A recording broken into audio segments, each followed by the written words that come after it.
Hello friends, లా talk just click YouTube ఛానల్కి అందరికీ స్వాగతం. సో ఈరోజు టాపిక్ పోలీస్ స్టేషన్లో సెల్ ఫోన్ రికార్డింగ్, దాని చట్టపరమైన స్థితి. పోలీస్ స్టేషన్లో మొబైల్ ఫోన్ ద్వారా వీడియో లేదా ఆడియో రికార్డింగ్ చేయటం మాత్రమే నేరం అవుతుందా? కేవలం ఆ కారణంగా కేసు నమోదు చేయొచ్చా? దీనికి సంబంధించి వివిధ కోర్టులు స్పష్టం చేశాయి. అయినప్పటికీ పోలీసు వారి వైఖరిలో మార్పు లేదు. ముఖ్యంగా బాంబే హైకోర్టు పోలీస్ స్టేషన్ అనేది ప్రొహిబిటెడ్ ప్లేస్ కాదు అని క్లియర్గా చెప్పింది. కాబట్టి అక్కడ జరిగిన సంఘటనలను రికార్డ్ చేయటం నేరం కాదు.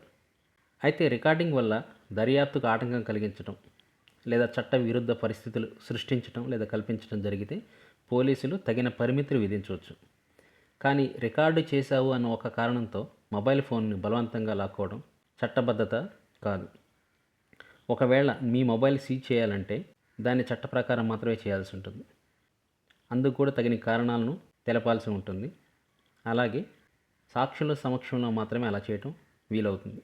దానికి చట్టపరమైన ప్రక్రియ ఉన్నది. దానికి సంబంధించిన సెక్షన్లు కూడా నేను ఇందులో మెన్షన్ చేస్తాను. ఒకసారి వాటిని కూడా చూడండి వీలుంటే. ముఖ్యంగా ఏ కేసుల్లో ఈ విషయంపై కోర్టులు మాట్లాడాయి అనేది తెలుసుకుందాం. రవీంద్ర సీతాలరావు ఉపాధ్యాయ వర్సెస్ స్టేట్ ఆఫ్ మహారాష్ట్ర అనే కేసులో ఒక వ్యక్తి పోలీస్ స్టేషన్లో జరిగిన విషయాలను మొబైల్ ద్వారా వీడియో తీశాడని అతనిపై అఫీషియల్ సీక్రెట్స్ యాక్ట్ కింద కేసు నమోదు చేశారు. పోలీసులు పోలీస్ స్టేషన్లో వీడియో తీయటం గూఢచర్యం అని వాదించారు. ఈ కేసులో కోర్టు ఏం చెప్పిందంటే పోలీస్ స్టేషన్ అనేది ప్రొహిబిటెడ్ ప్లేస్ కాదు, అక్కడ వీడియో రికార్డింగ్ చేసినంత మాత్రానే ఈ యాక్ట్ అప్లై కాదు అని. సాధారణ ప్రజలు పోలీస్ వ్యవహారాలను రికార్డ్ చేయటం వల్లనే దేశ భద్రతకు ముప్పు వస్తుంది అన్నట్లు మేము చూడలేమని క్లియర్గా చెప్పిందనమాట.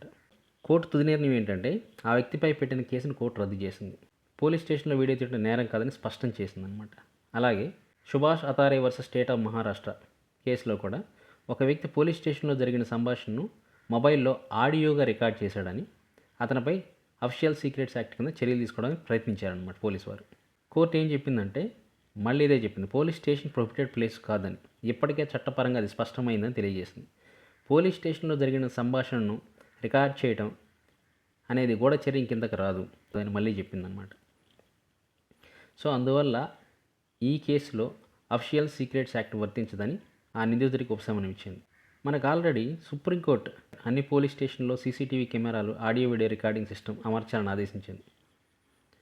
ఎందుకంటే దేశవ్యాప్తంగా పోలీస్ స్టేషన్లో కస్టోడియల్ టార్చర్, అక్రమ నిర్బంధం వంటి ఆరోపణలు రావడంతో పారదర్శకత కోసం ఈ కేసు వచ్చింది. సో ఈ కేసులో కోర్టు ఏం చెప్పిందంటే పోలీస్ స్టేషన్లో జరిగే వ్యవహారాలు పారదర్శకతంగా ఉండాలి, ప్రజల హక్కుల రక్షణ కోసం రికార్డింగ్ వ్యవస్థ అవసరం అని చెప్పింది. సో ఈ తీర్పు ద్వారా వచ్చిన సూత్రం ఏంటంటే పోలీస్ వ్యవస్థలో పారదర్శకత మరియు ప్రజల హక్కుల రక్షణ అత్యంత ముఖ్యమైనవి. ఒకవేళ పోలీసులు మీ మొబైల్ని స్వాధీనం చేసుకుంటే ఎఫ్ఐఆర్ లేదా దర్యాప్తుతో సంబంధం ఉండాలన్నమాట. అండ్ అందుకు సంబంధించి ఆ కేసుకు సంబంధించి మీ మొబైల్ అవసరం ఏంటే మాత్రం. అలాగే సీజర్ మెమో పంచనామా ఇవ్వాలి. మీకు ఏ సెక్షన్ కింద తీసుకుంటున్నారో క్లియర్గా మీకు చెప్పాలి. సరైన చట్టపరమైన ప్రక్రియ పాటించాలన్నమాట. కేవలం వీడియో తీసావు కాబట్టి ఫోన్ ఇవ్వు అని అనటం సరిపోదన్నమాట. చట్ట ప్రకారం చెల్లదు. వారి మీద చర్యలు తీసుకోవడం జరుగుతుంది. సో ఈ విషయాలకు సంబంధించి కొన్ని సెక్షన్లు చెప్తాను. సిఆర్పిసిలో మనకు సెక్షన్ 102 ఉందన్నమాట. నేరానికి సంబంధించిన వస్తువులను పోలీసులు స్వాధీనం చేసుకునే ప్రక్రియ గురించి అది మాట్లాడుతుంది. అలాగే సెర్చ్ అండ్ సీజ్ చేయాలంటే కారణాలు నమోదు చేయాలి. సెక్షన్ 165 సిఆర్పిసి ఒకసారి చూడండి. మనకి బిఎన్ఎస్ఎస్ అయితే సెక్షన్ 105 ఉందన్నమాట. సెర్చ్ మరియు సీజ్ ప్రక్రియను మొబైల్ లేదా ఆడియో వీడియో ద్వారా రికార్డ్ చేయాలని చట్టం క్లియర్గా చెప్తుందన్నమాట. సో ఫైనల్గా మనకు భారత రాజ్యాంగంలో ఆర్టికల్ 19(1)(a) ప్రకారం ప్రతి వ్యక్తికి భావ ప్రకటన స్వేచ్ఛ ఉంది. ఆర్టికల్ 21 ప్రకారం వ్యక్తిగత స్వేచ్ఛ మరియు గౌరవంతో జీవించే హక్కు కూడా ఉంది. ఈ నేపథ్యంలో పోలీస్ స్టేషన్లో జరిగిన విషయాలను రికార్డు చేయడం మాత్రమే కారణంగా చెప్పి ఆ వ్యక్తిని నేరస్తుగా చూడలేమని కూడా కోర్టులు స్పష్టం చేశాయి. అయితే ప్రతి పరిస్థితి తన ప్రత్యేక వాస్తవాలపై ఆధారపడి ఉంటుందని గుర్తుపెట్టుకోవాలి మనం. కాబట్టి చట్టబద్ధమైన హద్దుల్లో బాధ్యతాయుతంగా వ్యవహరించడం కూడా మంచిది. ఈ వీడియో మీకు ఉపయోగకరంగా అనిపించినట్లయితే మన ఛానల్ని ఫాలో చేయండి.